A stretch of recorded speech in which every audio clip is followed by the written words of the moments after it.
we're going to have to be vigilant on two different fronts. We're going to have to defend the truth about the human person, made in the image and likeness of God, created male and female, created for marriage. We're also going to have to defend our freedom to live according to those truths. Dr. Ryan Anderson, president of the Ethics and Public Policy Center and member of the White House Religious Liberty Commission, speaking at this year's Issues Etc. Making the Case conference. Over and over again, we're going to see that we have to form the next generation of our students, of our children, our grandchildren to believe the truth, while also defending our freedom to live it out. And then the long game is reforming our civil laws to reflect the truth. You can watch Ryan Anderson's presentation, Making the Case for Social Conservatism, from the 2026 Issues Etc. Making the Case conference. For a donation of $250 by Labor Day, we'll send you a link to watch an on-demand video stream and download audio recordings. Order online at issuesetc.org.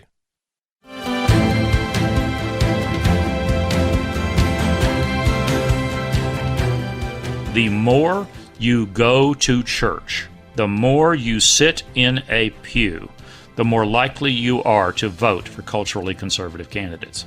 You're never God. Whenever you say that you are divine or you have this divine inner spark or this divine inner self, it's actually the devil persuading you, tricking you into thinking that you are God. When they got into the boat, Matthew records, there was a great calm. The ark, the ships, they're all pictures of the church.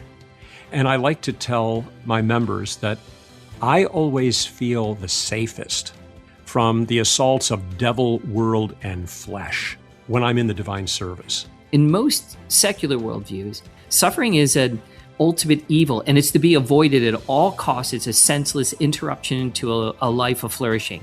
But contrastingly, St. Paul redefines suffering as an intrinsic marker of Christian identity and of ultimate glorification.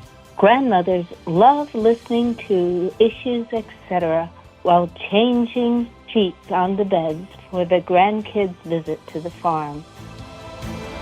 When Roe v. Wade was turned over, well, it's been now more than 4 years ago. Many predictions were made by the advocates of abortion. Women would die, miscarriage would be illegal, the return of self-managed back alley abortions, the doctors would flee the medical system in states that didn't have abortion. Have any of those predictions come true?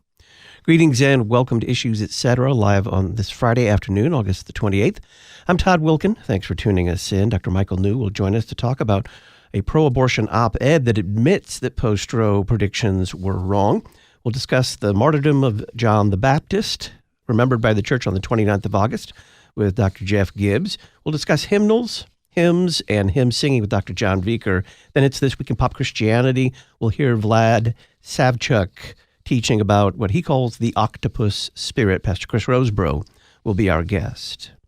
Dr. Michael New is visiting assistant professor of social research and political science at the Catholic University of America, senior associate scholar at the Charlotte Lozier Institute, Paige Comstock Cunningham Fellow with Americans United for Life, and a columnist for National Review Online.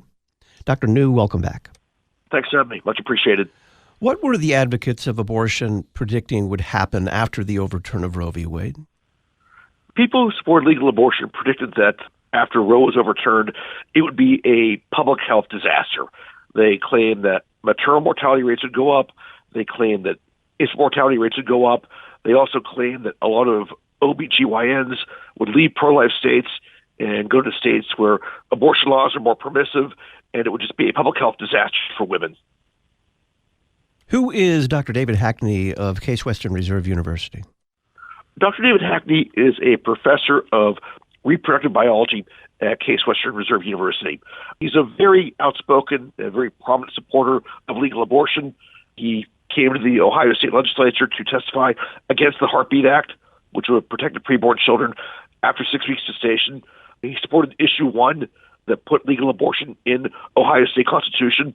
In the past, he's written op-eds for the Columbus Dispatch in favor of legal abortion. So he's a very visible, very vocal supporter of legal abortion. Tell us about an op-ed recently from Dr. Hackney. It's interesting. This week he wrote an op-ed. It appeared in statnews.com, and he admits that many predictions that supporters of legal abortion made have not come true.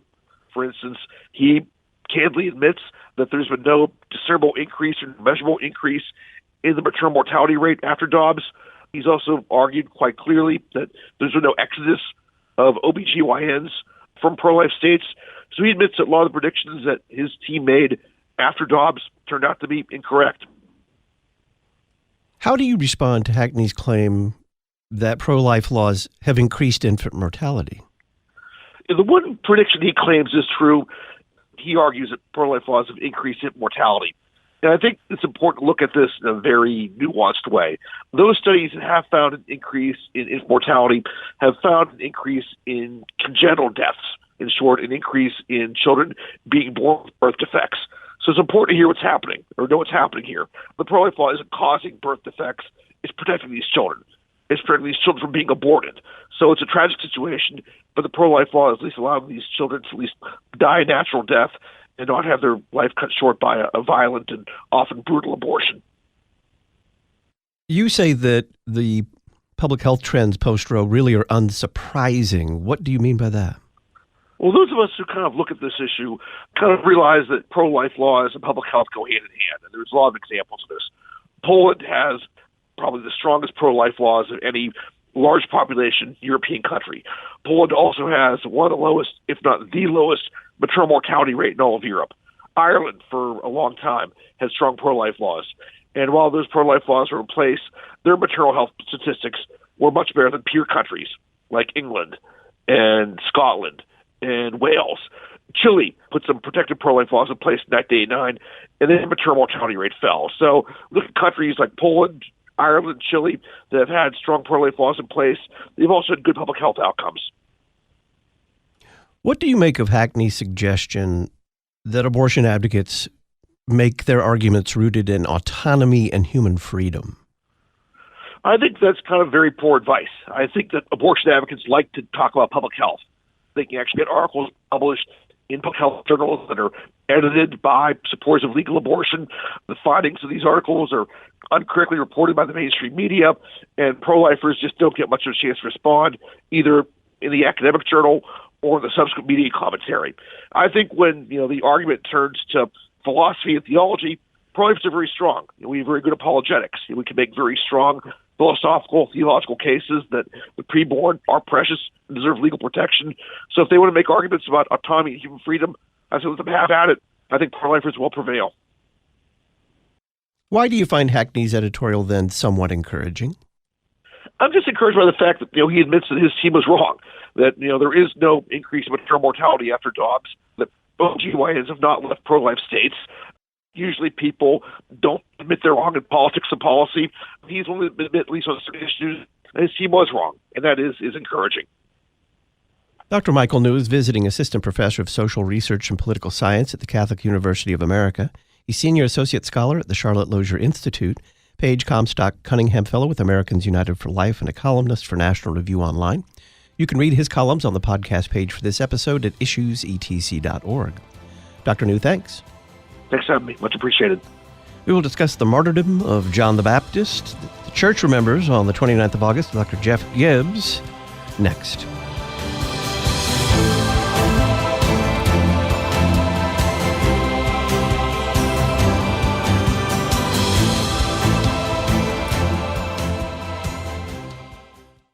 It's also a confirmation of what the church has proclaimed for millennia, that we are not made to be alone, but we are made for covenant.